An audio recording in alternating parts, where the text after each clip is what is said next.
As the sun burns here in the sky behind me, we are at the abandoned town just south of Jaisalmer. We're going to check it out here today, and I want you to let me know which theory you believe.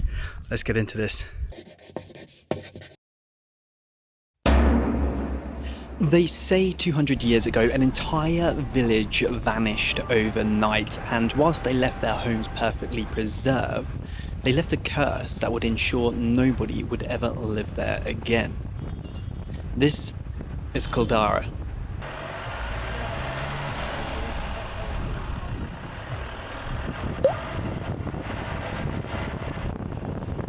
The most compelling story is that the village was abandoned so the people could escape a minister known as Daiwan Salim Singh. Legend has it that Daiwan became infatuated with the chief's daughter and demanded her hand in marriage, else he would impose crippling taxes on the village. The village, valuing honour over all other things, decided they could not roll over to this demand, and in one single night, as a community, everybody got up and left, cursing the place as they did so. Daiwan would find the place empty. This is the abandoned town, and you can see the old buildings, and now, as a result, this is what's left. It's a pretty cool site, but a lot of it is very well abandoned. It's meant to be one of the most haunted places in India. So we're kind of in the thick of the centre part now. You can see the stone here. I'm assuming this is original still. It feels like it, it looks like it. There's just cows milling about. But it's actually a really beautiful city. I would have loved to have seen it in its heyday. I would love to see a reconstruction of some of the huts as well, just a couple. But I guess it's that area of where do you draw the line between an archaeological site and reconstruction and the purposes of that reconstruction. But here I feel like you could get away with definitely doing some of it. Maybe one of the smaller houses here.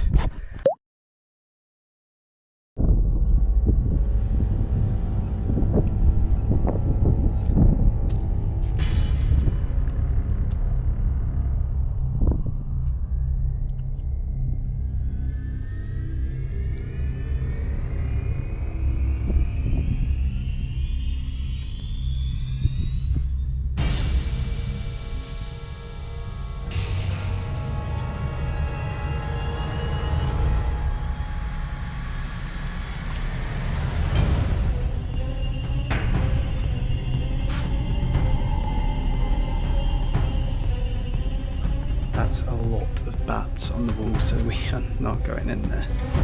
I can assure you. Cute little bird here, there's bats over there. I imagine this one's just filled with bats as well. Yeah. So let's leave the bats alone.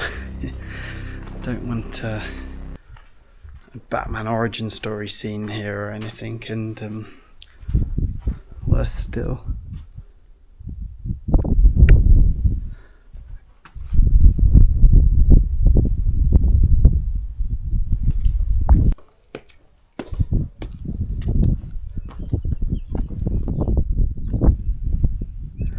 Back out to a rooftop, and this is a big rooftop actually.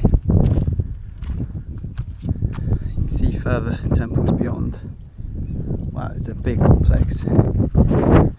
Really nicely decorated bits of the adobe here, and then you can see the paint line. The paint line is actually probably, it might be decorative, but it actually might be functional as well, because quite often with places like this with adobe, the paint acts as a watershed, so it's almost like a damp proof course, just stops the water or like downpours from penetrating into the wall. Pretty cool though.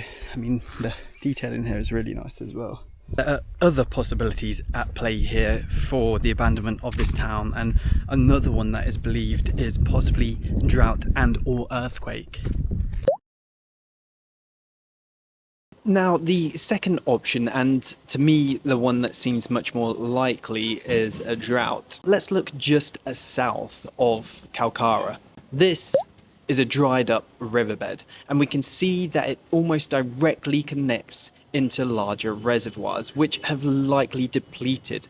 Now, if you imagine just one single season of drought could be crippling to a village or a city of this size, it's much more likely that drought was the cause of people having to leave. We build cities on rivers as a way to hydrate the population and the agriculture. No water, no food, no hydration for both the crops and the people. If you end up in a position of dehydration and famine, you have to leave. You have to leave. It's as simple as that. And for me, that is much more likely what has happened here. To further back up the idea that drought was much more likely the situation, we just have to look at the architecture of this place. It's actually pretty stunning and quite unique. Been awesome when it was first completed. Again, the giant temple is here. I'll show you inside. Let's go in. Let's go in.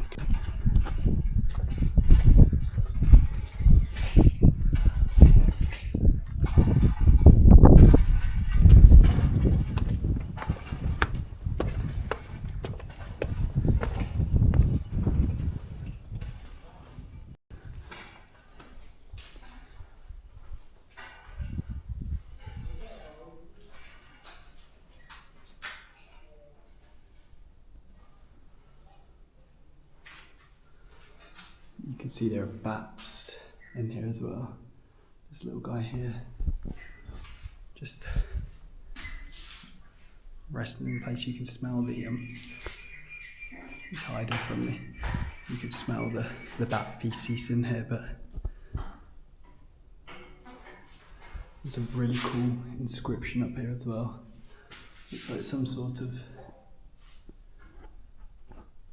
maybe a flower, a lotus flower or something. Significant, holding lintels that take the roof here that's been carved. Sorry. I wonder if there's an adobe roof on top of here.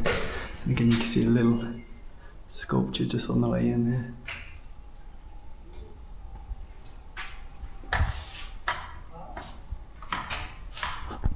It's cool, right? We see standardized stone layouts that are repeated across the site, and that suggests that this city was built here in the idea that they would be here permanently. The stone, it's yellow like we see in Jaisalmer, just 20 kilometers away. It would have been quarried at great expense and hauled to the site. You don't do that unless you are sure this place is going to be habitable for a long time. People don't abandon cities like this because of something that could potentially be negotiated. They leave because they have to, and that is exactly what has probably happened here, in my opinion. You may differ, let me know.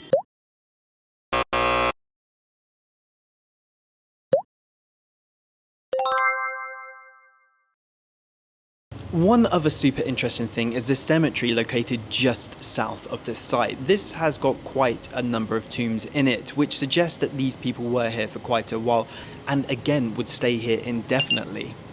You wouldn't leave cemeteries behind that have sentimental value to you unless you absolutely had to. For me, it clearly all points in one direction: drought. The cemetery itself is quite an interesting thing to behold. It almost feels like a set from an Indiana Jones film, a moment of discovery of something in the middle of the desert that you weren't expecting to see at all. Mythological, this place. You're going from architecture to architecture. There's so much history, so much depth, and you're just constantly trying to work it out what's going on. I mean, we're in the middle of the Rajasthan desert here. There's nothing around us at all, but there are these. What are they doing there? Who are they for? It's really peaceful here, and it's just like another layer to India of total surprise and intrigue.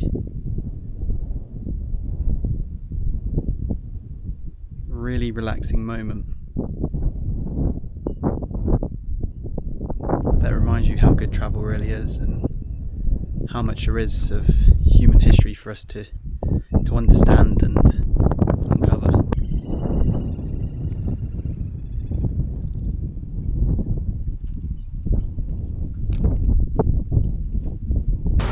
So that is it from today's episode. What I would like you to do is let me know if you prefer option 1, option 2, or if you believe something entirely different, option 3. Let me know in the comments.